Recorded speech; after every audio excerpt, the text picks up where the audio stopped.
Oh,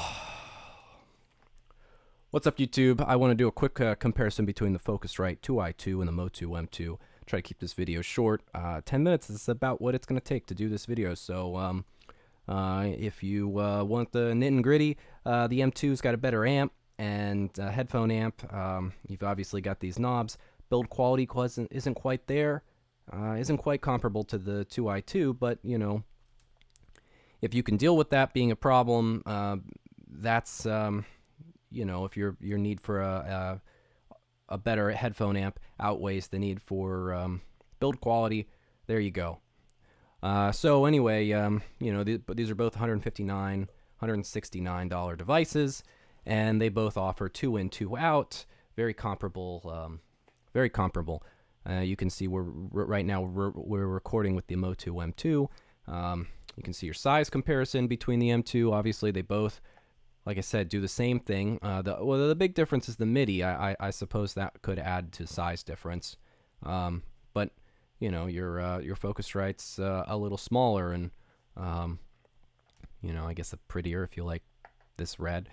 It does seem to be a little more solid with its construction, plastic front and back. I think the Motu's plastic front and back as well, but yeah, plastic front and back. So, you know, it gives you an idea. Obviously, knurled aluminum knobs on all four. All four knobs are knurled aluminum. You get your screen. That's, you know, obviously a big bonus. You know, when a device has to be the best of everything, I tend to question that because, you know, either you're compromising on quality or you're compromising on price. One way or another, you have to make a compromise. And so when a device, I'm always skeptical when a device says they do everything and they're cheap. You know, that's very kind of scam language. So where did the M2 compromise? And I do believe the M2 compromised on build quality.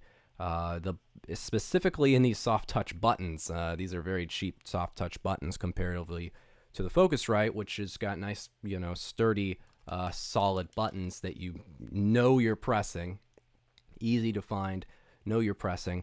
The M2's got these soft touch buttons, which, look at that, they're on the left side they stick out a little bit, easy to press. You can hear it. Yeah, all right. Easy to find, easy to press, awesome. On the right side, for some reason they are flush with the front plate, and you can't find them. And I don't know why that's different. Why one would be sticking out, one would be different. It's just that's just quality assurance right there. I mean, you can still hear it press. A little different sound, a little less hollow sound, but it's still harder to find. And I think that's goes to show you build quality.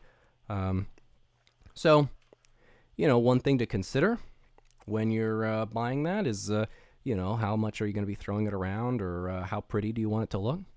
As far as headphone amp, that was one of the big things, reasons for this test was talking about the headphone amp. Now, the one thing I'd like to point out with the Focusrite 2i2 is that when you are doing direct monitoring, when you have direct monitoring turned on, doesn't matter if you have anything plugged into these or not. When you have direct monitoring plugged in, turned on, your output from your headphones and your output to your monitors are lower than when you have direct monitoring turned off. That is not an issue with the Motu M2. Is it an issue, or is it a design flaw? Is it how they designed it? I'm not sure, but that is how. So when you're playing a game and you are using your microphone and you want to hear your microphone, and you also want to hear your game, you have a compromise because you turn on direct monitoring and now you can't hear your game as well as you could before. So that's one thing to consider. I always, now you do have your quarter inch balanced line outs, which I've used to hook up a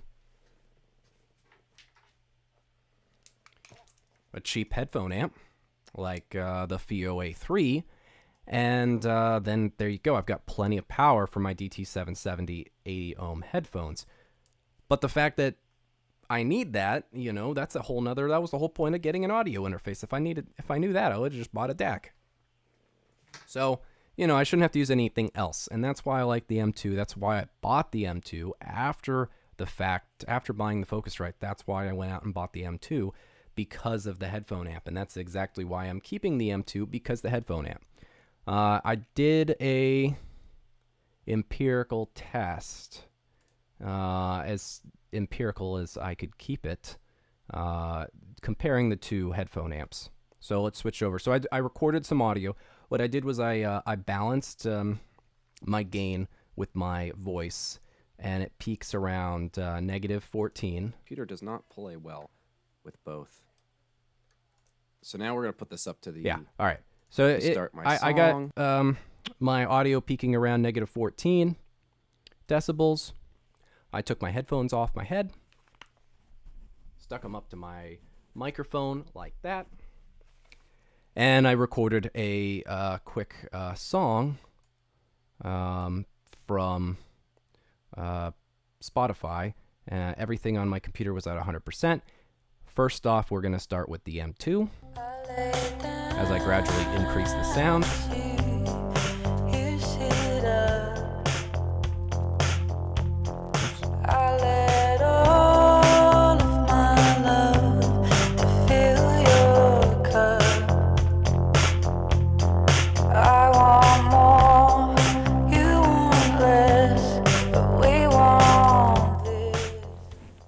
Okay, cool. As you can see, it gets so loud that the DT770s just become distorted. I don't know. Anyway, then I switched over to the Focusrite, and of course I have to use the Focusrite to record my audio, so there's a little difference there. You got to understand that they're, that it has a variable I cannot control. However, I did set the gains to the same exact gain settings to have my voice be the same, so that you could hear the, you can see that headphone amp. My voice is coming out the same. All right, so now we'll turn on some music. I mean, you can clearly see that it's different. Everything else is the same. It's still hooked up to 100% everything. Direct monitor is turned off, and my headphone is put up to the front of my microphone. You can hear the distortion. There's still distortion. But you can tell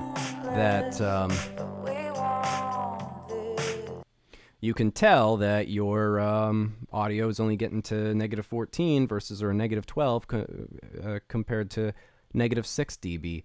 So that's a 6 dB, at least 6 dB difference between the Focusrite M2 and the Focusrite 2i2 and the Motu M2. All right. So the other thing is, when you record a game. This is one problem with the Motu that I've noticed. When you record a game, or when you're playing a game and you're using your microphone with an audio interface, obviously you're only getting left channel because it's a 2-channel device. So what you do is you typically go into Microsoft. If you're using Windows, you go into the Windows sound properties and you change your device from 2-channel audio to 1-channel audio, just like this. Here we are. This is the Motu M2. This is what I did with the Focusrite. Easy. Now I have, now I have mono. I don't have to worry about the device only picking up left side. Well, guess what? I can ignore that. By device. I don't understand why that's an issue with the Motu. That's not something that's a problem with the Focusrite, so maybe that's a driver issue. Now, I have the most up-to-date drivers. I think they came out in March. So there's an issue. Now I have to use third-party software to get mono audio to go into Steam when I'm gaming. Now, obviously, with OBS, that's not an issue, because with OBS, I can set my audio to mono inside OBS. So, that's not always a problem. Anyway, it just kind of gives you an idea of the two differences. If you have some harder drive headphones, now if you're going with 250 ohm headphones or 600 ohm headphones, you're going to need an amp anyway. So at that point, maybe the Focusrite's better for you if you like the other features. But if you're specifically, if you're like me, I'm looking for a headphone, a DAC, a headphone amp, but I also want to record music and have, nice audio. But, I want it to do multiple things. At that point, the Motu seems to be the best bang for your buck. $10 more, you get the better headphone amp and the better DAC. I think it's worth going with the Motu M2. So All right. Hey, look, 10 minutes. Thanks, YouTube.